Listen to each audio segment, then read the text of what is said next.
Hello everyone, সকাল সকাল চললাম এখন স্টেশনে। আমরা আজকে যাচ্ছি ওই বাড়িতে। কালকে একটা বিশেষ অনুষ্ঠান রয়েছে। ঋষিকে ছাড়া কি আর মায়ের কোনো অনুষ্ঠান হবে বলুন? তাই এদিকে পাপা বিটুর বাই বাই কমপ্লিট, আমিও নেমে পড়লাম ট্রেন থেকে। চললাম এখন মায়ের কাছে। মায়ের কাছে এসে কত পটর পটর গল্প চলছে দেখুন। আর তারপরে সে আসলো বাগানে।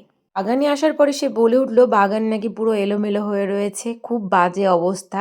তার বাজে বলার কারণটা হচ্ছে যে চারিদিক এই যে খোঁড়া রয়েছে, এই জন্য। আর ঋষি যদি থাকে আমাদের বাড়িতে তাহলে কোনো ফুলই সেভাবে আর ফুটতে পারে না। কুড়িতেই সে ঋষির হাতের মুঠোয় চলে আসে। বাড়িতে একটা ছোট ছেলে থাকলে যা হয়, এইসব আবদার, এইসব দুষ্টুমিগুলো মারাই বুঝি সহ্য করে।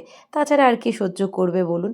আর যত রকমের আশকারা এই মাদের কাছ থেকেই তাদের ছেলেরা পায়। ঋষি যতই দুষ্টুমি করুক না কেন, মায়ের মুখে শুধু একটাই কথা, সে সারা জীবন কিন্তু এই দুষ্টুমিগুলো করবে না। একটা বয়সের পর সব থেমে যাবে, সব কিছু সেই আগের মতনই থাকবে। তবে এই দুষ্টুমিগুলোকে আর খুঁজে পাওয়া যাবে না। তাই সে এখন যত দুষ্টুমি করছে করুক, যা নষ্ট করছে করুক, ওকে কিন্তু একদম বেশি বকাঝকা করবি না।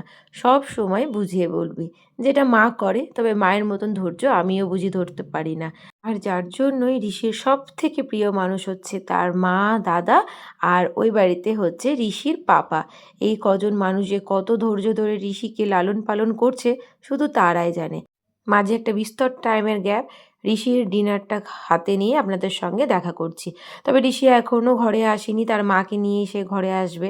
আর মাকে নিয়ে রাত্রে শুতে আসার পিছনেও কিন্তু একটা মহৎ কারণ রয়েছে। তার পটর পটর গল্পগুলো শোনার মানুষ তো দরকার। মাই হচ্ছে তার রাত্রের গল্প শোনার সাথী।